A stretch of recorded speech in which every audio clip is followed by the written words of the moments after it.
So, welcome to this my channel.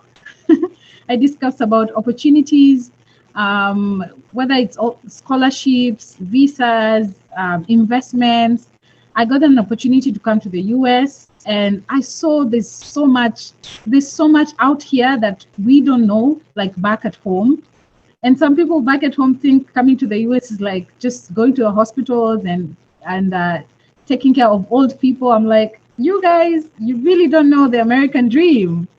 Okay, it's just a few people who they see when they go back home and they don't have anything. So welcome to my channel. We can go ahead and start the interview. You can tell us your name, what you do, and yes, I will guide you with the questions. Awesome. Thank you for inviting me and having me on your platform. As a content creator myself, I know what it's like to be in the growth phase and meeting new people and bringing different ideas to the channel. So thank you for considering me and thinking that I have something of value to offer. My name is Karl Pierre. I am the founder of quite a few different businesses, but I'm also the face of the ENT Life brand.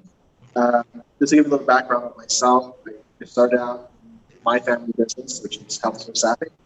Then moved into home healthcare and grown a bigger healthcare business as well as healthcare staffing. I've also developed software for the industry. The name of that software is On-Time ITS.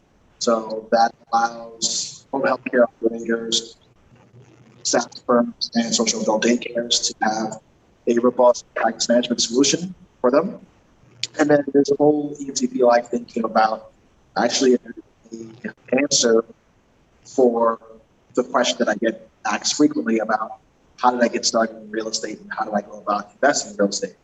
And I decided that I wanted to talk a little bit about my Myers-Briggs personality type of ENTP and how I manage from day to day, and really just touching in on all the sort of things that I do, both in the business world and as well as things that just interest me as a person.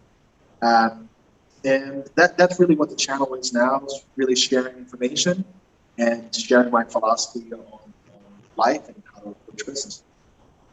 Wow, great. I mean, how do you even manage to do all these things? Like, you don't even look like, like when you do so many things, you look like confused. You just look chilled, calm, and you have so much. By the way, guys, this guy is earning more than $1 million in the home care business. And that's why I want to inspire you people in this channel that healthcare is something you can look into when you come to the US. Yeah, absolutely. I don't know. I think for me, I've always kind of been that way, to have my mind on a lot of different things. But it does get overwhelming, just because I have a lot of different projects and I have a lot of people who work within my organizations. So there's always a request, or there's always trouble somewhere that requires my attention, and it's kind of like start, stop throughout the day. But I'm heavily dependent on the team that I built out. I have some really good support, and they kind of fill in for me where I'm weak, and they also help keep things running smoothly, so I don't present as totally crazy. But it is a little bit difficult. I don't recommend people to do as many different things as me. I wish there was something that I could kind of taper down. I tend to follow what I'm interested in. But if I could just be like one-dimensional, I wish I was. It's just that's just not me by nature.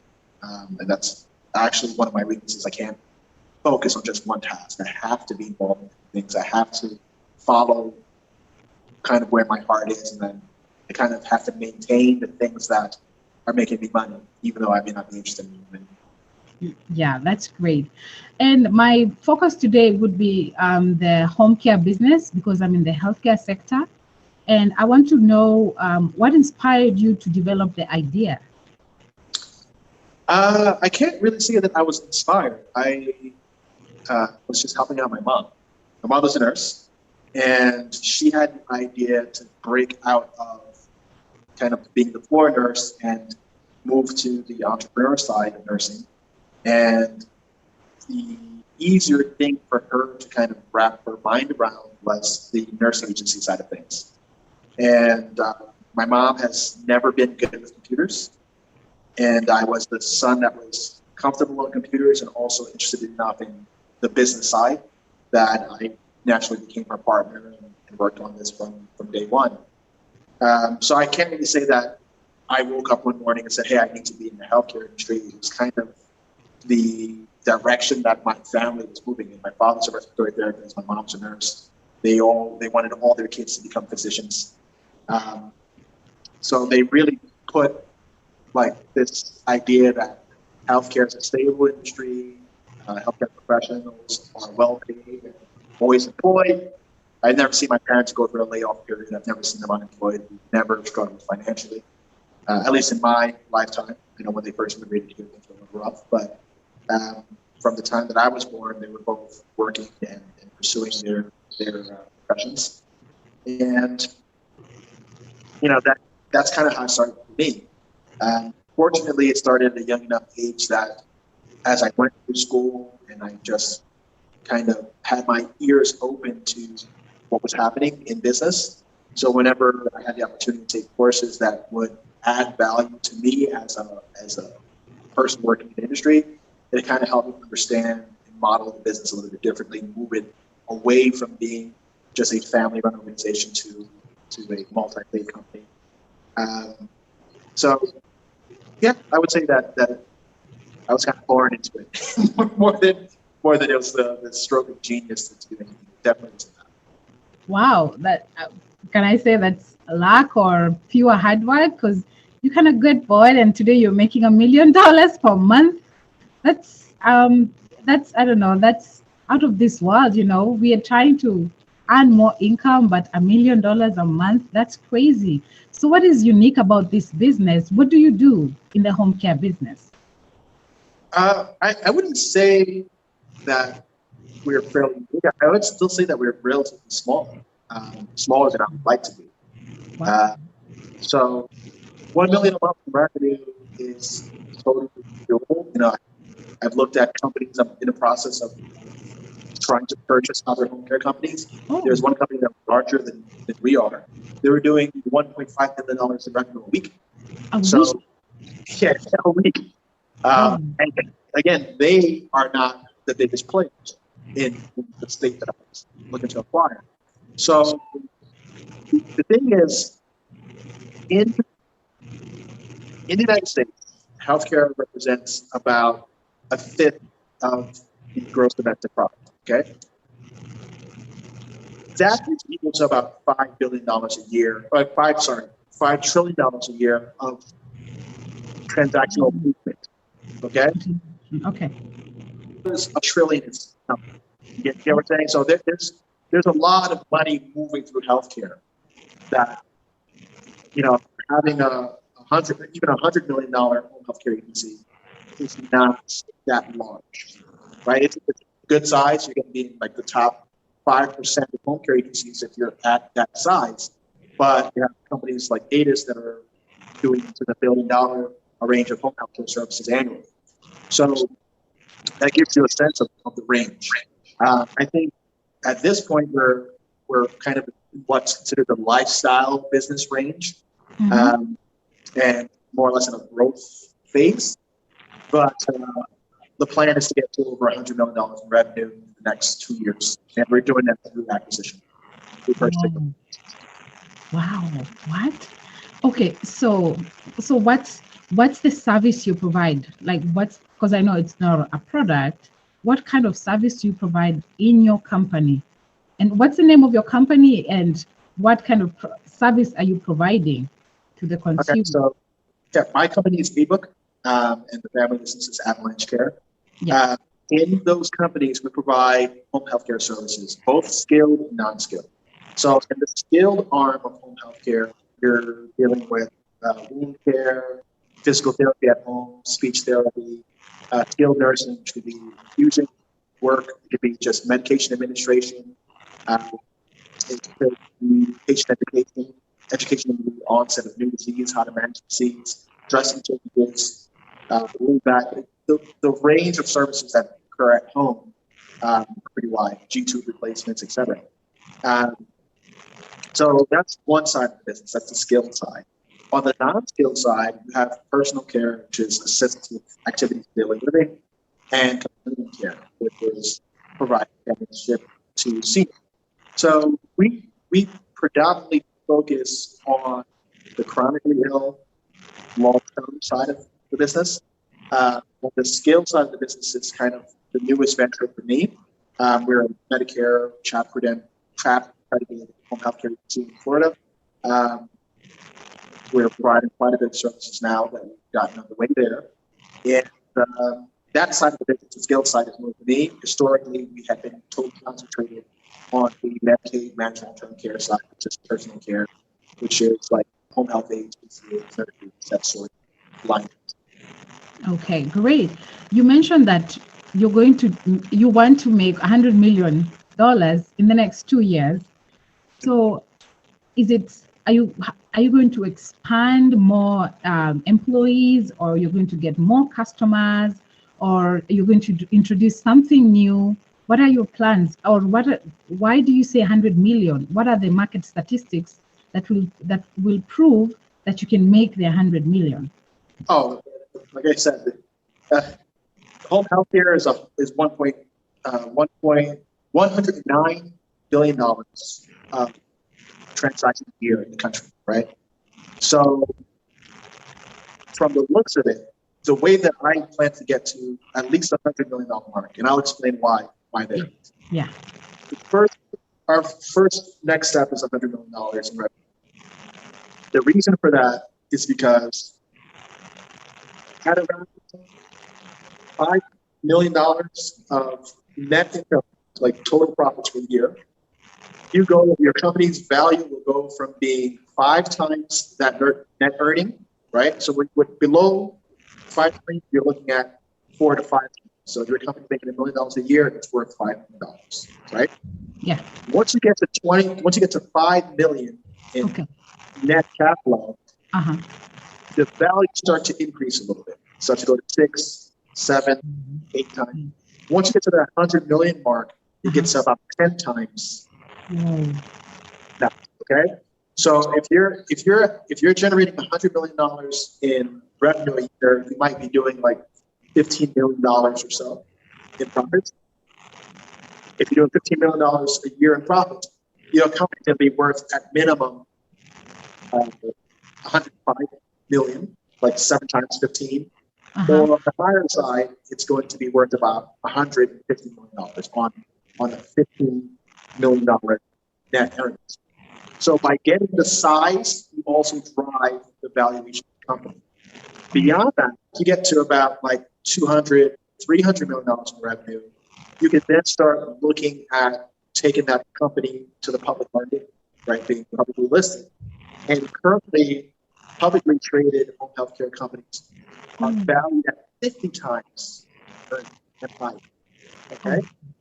So you want to drive the revenue up so you can drive the valuation. And that valuation curve is not linear, right? It's kind of algorithmic where as you get larger numbers, the valuation is also increased by like an indirect correlation, right?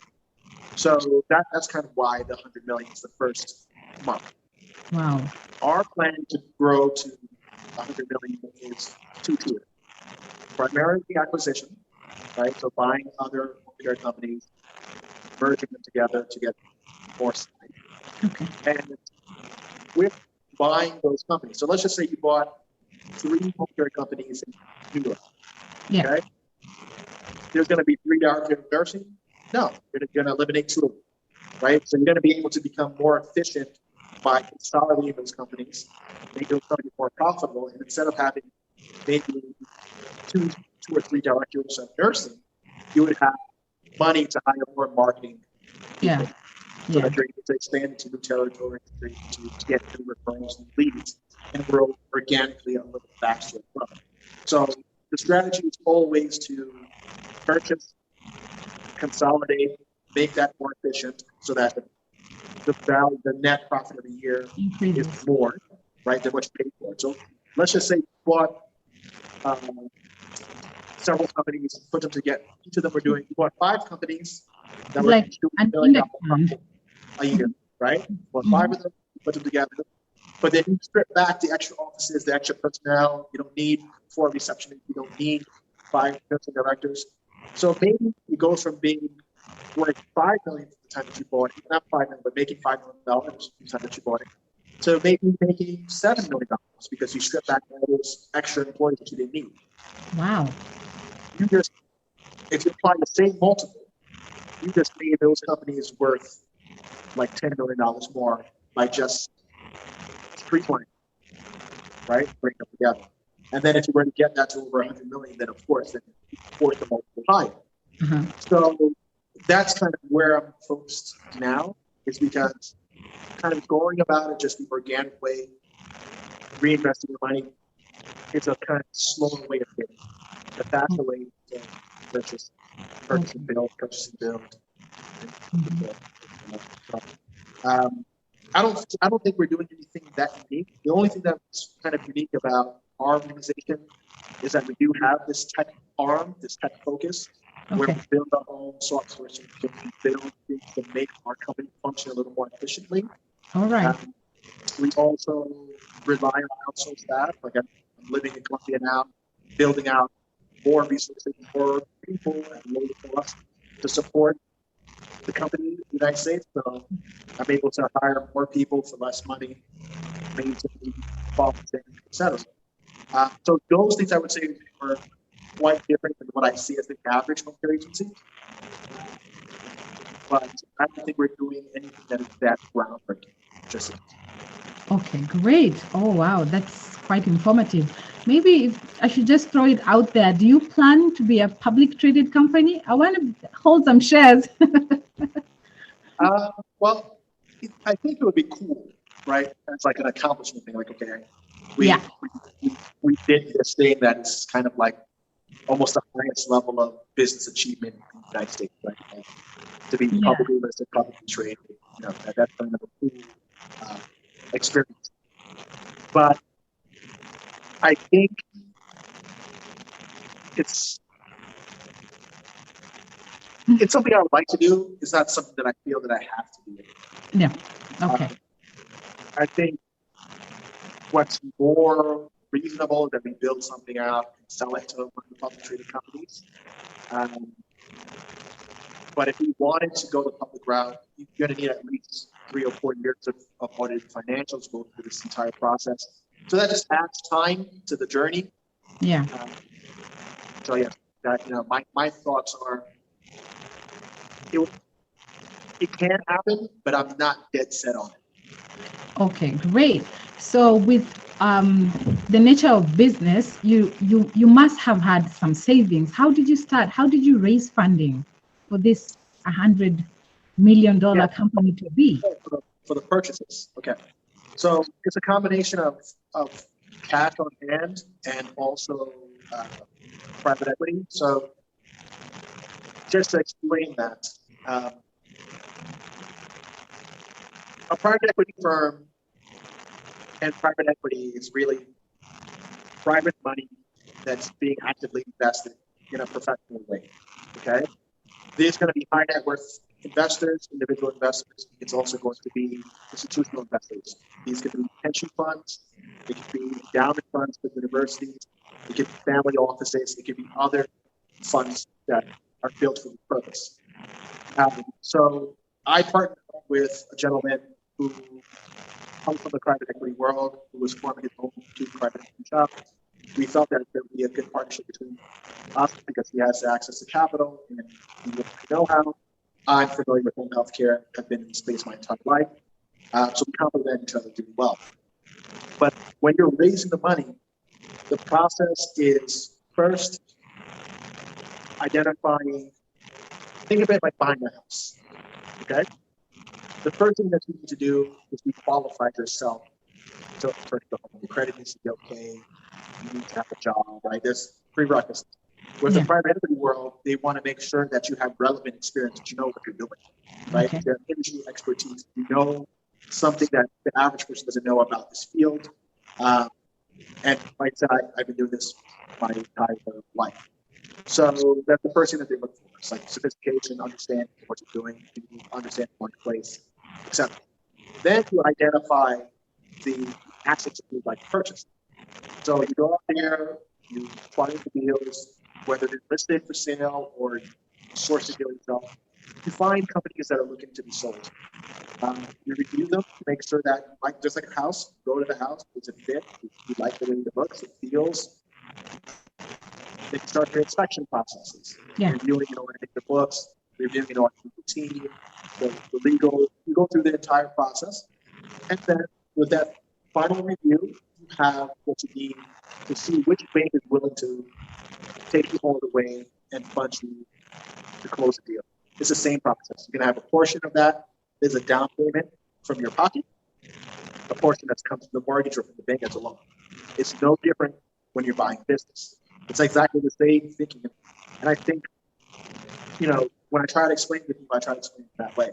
If you're buying a house, you need to go to your mom and say, hey, I need $20,000 for a down payment. And then you take $20,000 from your savings. And then your partner's family chips in $20,000. Then maybe your friend lends you some money. Now you have the full $100,000 down payment. Yeah. The bank says, okay, you satisfied your 20%. We'll give you this. The appraisal matches. The house is in a good area. It has insurance. You inspected it. All these steps have happened. Now you go to the closing table and you are the owner of this house. When you pay off the debt, you own it completely. If it raises in value over the years that you own it, you sell it, you make the benefit of that, right? It's the same exact thing, it's just company. Yeah. Now, for the benefit of most of my viewers, especially immigrants, this is such a scalable business, but let's look at the micro level. Like, how much did you start with? Because you started with one client, right? You started with yourself. We started with $5,000 in healthcare. $5,000? $5,000. What? Yeah. So that's where it started. Wow. So if you were to place, let's just look at it. My mom was a nurse. She was placing for someone. Yeah. We had friends that were nurses, and we were on a 30-day payment cycle with the nursing homes that were contracted. Yeah. So it was understood that, hey, just work the first month, we'll get our first check, and we'll start catching you up from there, right? So it wasn't their primary jobs with all the extra per diems, work 2 or 3 extra shifts a week. And they had the main job that was still providing income, and they were able to kind of offset it. So that wouldn't work with a stranger, naturally. But for those, that's why I think it's really interesting for people who are nurses themselves or other healthcare professionals, that if you start a staffing firm, you should be working in your firm. You should try to hire yourself and family, people who are going to be willing to deal with you in that phase. In my course, which I have, Passive Workforce, I also teach how to raise money, how to source money to float your payroll, what sort of services are out there to assist you, which we didn't know in 1996 when we started. And then, as business was growing and taking off, then it was like, okay, tap the 401k, tap equity from the house, doing pulling money from wherever we could, because things were growing and payroll was growing, and now you're hiring strangers, etc. And then after 2 or 3 years of business financials, you could start going to a bank and getting traditional lending. Okay. But at the beginning, I would say you could start out pretty scrappy, and it's more important that you have contracts to place and nurses to work. The money will eventually show up, and I teach ways on how to kind of advance that money or get loans on your receivables so that you're able to cover them and not have to do it. Okay, great. So what have been the challenges you've overcome throughout the years? How long have you been in business, the home care business? 25 years. 25 years? In home health, officially 11 years. In healthcare staffing, to now it's 20. Healthcare. So there's home care and then there's healthcare staffing. Right. This is like a recruitment agency, right? For CNA. Not recruitment. Recruitment. Yeah, it's a healthcare staffing firm. So this always confuses people, and I'm sorry, I don't know how to explain it better. Because we were in both lines of business. We started with healthcare staffing, and then got the home care license, and then started to provide home care services. Okay. So Yeah, it confuses people. They're very similar, but a healthcare staffing firm or a nursing agency hires nurses. They go out, they recruit nurses, they hire them into their company. So you, Lucy, can be my nurse, right? You say, hey, I have a full-time job. I only want to pick up 12 weekends. hours. Yeah. Yeah, 12 hours extra per week. I want to pay for my kids' private school, whatever, right? Yeah. You sign up with my agency. I say, well, I have shifts at nursing homes, doctor's offices, hospitals. What do you want? I want a nursing home assignment. I'm comfortable with that. Okay, I have a nursing home that's, right up the road. Hillside nursing home. Oh, yeah, that's perfect. Mm-hmm. I now place you there. But my agreement with the nursing home is that they pay me $50 an hour when you come in to cover the shifts. Okay? Yes. Mm-hmm. But I'm paying you your regular salary, which is $38 an hour. Whatever. Right? So you're getting $38 an hour. I'm making the $12 an hour spread. That's my profit for every time that you work a shift, every hour that you work. Now, there is a placement long-term recruiting relationship that could exist there. Because in our contracts, if that facility were to decide, I really like Lucy, I want to give her a full-time job, you want to that job too. Yeah. You no longer work for Carl's agency, you now go to Hillside. But since they found you through me, they would owe me 15% of your salary as the placement fee. So you can make money on the long term, filling shift, filling openings, and then transition those people into long-term clients. You yourself immigrated into the United States. You can even have an agency that all you do is source international nurses and place them long-term in hospital. There's so many ways to dice this up, but that's the healthcare staffing side of things. Yeah. Home healthcare is when you yourself are responsible for the care that patients receive at home. They just got out of the hospital, they had a stroke, they need assistance with their daily activities. Yeah. You place a home health aide in their home, you manage their meals, you manage their medication reminders, you run errands for patients, laundry, bathing, all those things. It's almost like you're running a nursing facility in the community. Yes. Okay? Completely different ballgame. You're regulated by the state. You're ultimately responsible for the lives of those patients. While in healthcare staffing, you're only responsible to provide the facility with competent, clear people. Yeah. The facility is still responsible for the patients, the well-being, and everything else. You're responsible for finding the staff, paying the staff, and collecting your money. Yes. In my opinion, a lot of people get attracted to home healthcare. I think because it seems cooler because you're directly caring for patients, but not necessarily the more profitable business. Right? The margins that I make on healthcare staff are more than the margins that I make on providing home healthcare to a Medicaid patient, for instance. I might only make 15%. Well, in a healthcare staffing assignment, I might make 50 to 100% spread. Okay. Right? So it's also less regulation, less responsibility. Oh, great. So, what about group homes? You know very well that Seattle or Washington, the group homes are thriving. People are making so much money. You can scale up to 5, 6, 7 different homes with 6 clients, and now they expanded it to maximum of 8 clients per home. So how would you compare this kind of business and the staffing, healthcare staffing? Since the home care is still it's easier. It's easy. Okay.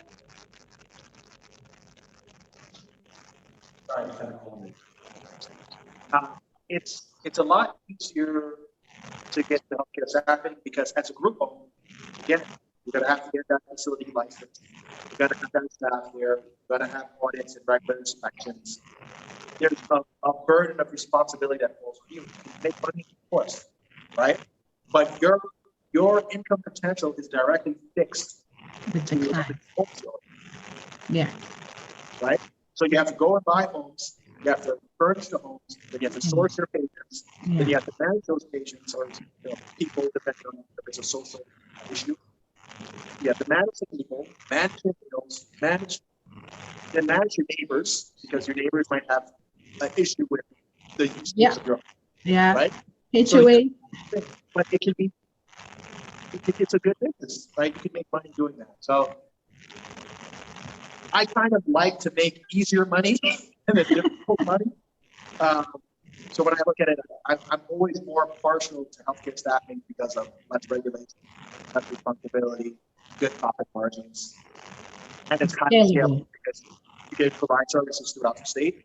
You can serve hospitals, nursing homes, schools, doctors' offices, Everywhere. sports teams, wherever there's a need. And then you can even move out of healthcare and staff IT professionals, security guards, Yes. right? Event staff. Like there's a lot of ways that you can participate in this staffing firm world, even outside of healthcare. You can do Okay. nurses, you can do physical therapists, respiratory therapists, X-ray technologists, dental hygienists, physicians. You can staff the whole entire spectrum. So I don't know. I like healthcare stuff. Okay, great. So knowing what you know now, what would you say? What would you do differently if you started all over again? If I started all over again, I would probably go into the private equity world sooner, dealing with mergers and acquisitions and growth. That's something that I learned maybe in the past 3 years. Oh. Right. So my company was an acquisition target of a larger company, and I started to see how they were valuing our company, how they thought of our company, what was their overall philosophy, and that the people in the room that were looking to purchase from me have never been through the crap that I've been through. Right? They've never started a company from $5,000. Right? Their job is to identify opportunities, check the boxes, make the transaction. And I was like, wait, if these guys who don't even know what's really going on in home care, But they have the money, are doing this, I've been doing it all wrong. I've been trying to grow the organic way. This is the better way to grow. So if I had known that, learned that maybe in like 2005, man, things would be a whole lot different, because I would have been, instead of buying real estate for the past 15 years, I would have been buying companies in an aggressive way. So, I'm only 38 years old, turning 39 in a few weeks. So I still, fortunately for me, I've been exposed very early to this work. So I'm still early in my professional cycle. So I'm not too worried about, like spotted as far as like my intelligence and ability to learn. No, I've got like a solid 20 years of work potential where I could be sharp and on top of my game. So I think I'm in the position now, but if there was anything I would change in the past, it would be like the knowledge I would have had then. If I had YouTube, if I had somebody who was like, Karl, you're thinking about this wrong. Yeah. Here's the steps. Buy this instead of building this. If I had someone that was kind of explaining that to me, explaining how you source the deals, that sort of thing, I think things would be much better. For me, that's the only thing I would do. Okay, great. And now, since you're also a pilot, you fly yourself. I mean, who does that? So how do you manage, how do you prioritize your life? You're very busy, I know, and you've got family, you're now a pilot. How did you even go study for a piloting course for you to fly yourself? How do you prioritize all these things all around you? I prioritize it based on what I'm most interested in at the time. Okay. So whatever I'm more interested in is what's going to get more of my time. The consequence of that is that the other things suffer. I'm not exactly happy with my work-life balance. It's something that I've been trying to actively trying to adjust. Okay. I start my workday at 6 a.m. Right now it's 6 p.m. Still working. I left home before my daughters woke up. I probably didn't just get home for dinner time and putting up to bed. So I would say that I don't have a good work-life balance. Definitely not the example of everything is working out just fine. Yeah. I've had business failures. I have companies that are currently losing money. I have some tenants that are in place that aren't paying rent. Not everything is perfect, right? Okay. It's like the world tends to see only the highlights, and people tend to promote what's going well. Yeah, great. Nobody wants to be going around saying, "Oh man, I just have to close down this business because you got COVID infected and it's out." Right? And that's happened to me. So it doesn't define who I am. Life goes on. But one thing I'm trying to do more of is improve my work-life balance. Like the last time I flew was maybe 4 weeks ago. My plane is in Florida. I'm in Colombia. I would prefer to spend the rest of my life flying around the world, sailing around the world, meeting new people, finding new things, not necessarily what I'm currently doing. But my trade-off is if I execute on kind of pushing things to the level that would satisfy me professionally and say, you know what, I did this thing and I set myself up. I'm actually set. I would consider myself set for life as it is, but I still have another level of lifestyle that I want to reach. One where I'm flying a specific type of plane around the world with my family and that sort of thing. I'm not there yet. So if I could have it my way, that's where I want to be, and that's what I'm working towards. So I have to trade my time, my leisure, my family, and exchange for it. And that's just what it is. Yeah. So has your life always been this smooth? Like, did you grow up like knowing that you're going to be an entrepreneur, or from your mother's experiences when now it came naturally? Was it smooth before? Did you have hardships, No, listen, if any entrepreneur tells you that things have been smooth, you're absolutely okay. An entrepreneur, entire life is problems, and how they resolve those problems with themselves, their organization, and how they resolve it for other people. If you can't solve other people's problems, you don't have a business. Okay? Somebody's hungry, they have a problem. You need to feed them, you're in the restaurant business or you're in the food business. Somebody's sick and needs a home health aid. If you can't find that home health aid and solve their problem, you're not in business. So everything about being an entrepreneur is about solving problems and helping people have a better lifestyle. If you cannot do that, you are not in business, you are not an entrepreneur.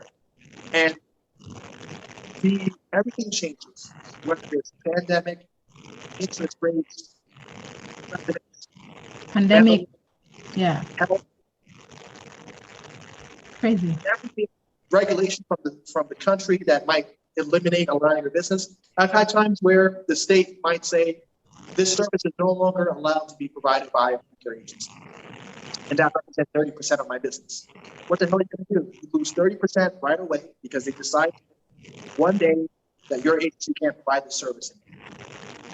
You figure that out, right? You got to lay off staff. You got to adjust your own expenses. You might have to close offices. It's a constant, like life, it's a constant struggle. And if you do it well and you stick with it, it'll be more rewarding than a job. But it's definitely not easy. It's definitely not. It may look sexy from outside because the entrepreneur may have more money, but when your bank account is running low for your business because one payer was late or you made a mistake or there was some sort of issue, and you've got a few hundred people that expect to get paid in 48 hours. Yeah. That is pretty stressful. I know, yeah. Right? So you're sitting there thinking, okay, how am I going to find $200,000, $400,000 in the next 48 hours to pay if these idiots don't pay me? Yeah. Or how am I telling my staff, hey, sorry, I can't pay you because no, they didn't pay me. Yep. These Yeah. these are the realities of entrepreneurship, and I can't say that it's a. Okay. I would say it's difficult, Yeah. but it can be. Of course, it can be rewarding.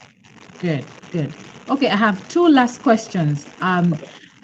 So since you're a staffing agency, do you guys staff nurses from like other countries, for example, Kenya or the Philippines or Nigeria? Not right now. It's something that we're looking into, but we haven't done that yet because there is a lead time and an expense to recruiting internationally. Yes. And it is also the visa approval process. So Yeah. just because you started the process doesn't mean the person that you applied for gets approved and blah, blah. So it's something that I've been curious about just because you could hire, let's just say you imported 30 nurses to work. You might have them on contract for 3 to 5 years. Yeah. And now you know that you're stable, that's money's going to come in as long as you keep working and pay a lot. Yeah. But it's a separate process than what I've been doing. So it's something like I've been considering importing nurses from the Philippines, Yeah. from Mexico, because the trade agreements are better from Mexico. Yeah. Also, there's a huge shortage of Spanish-speaking nurses in the United States. There's a need for that. Mhm. But then you have the issue of like their ability to pass the exam. Yeah. And class. Yeah. They have to pass the class. So the short answer to that is no, I haven't, but I'm certainly considering it. Maybe for like Oh, okay, great. So what would be your parting shot for business in general and also the healthcare sector? what would be my what? I didn't catch Parting that. shot, what advice would you give us for anyone who is interested in the healthcare system in the US? If you're interested in the healthcare system from an entrepreneur standpoint, I would say do it if you really want to, right? If you're just looking at it as a money grab opportunity, when things get rough, you're not going to stick with it, right? And your mind is going to end up going towards whatever your passion is. So it's better to have either a clear plan that, hey, I'm sacrificing, I'm treating this like a job, right? Treating this project like a job because the goal is to make money. Fine, then take that pathway and do it that way.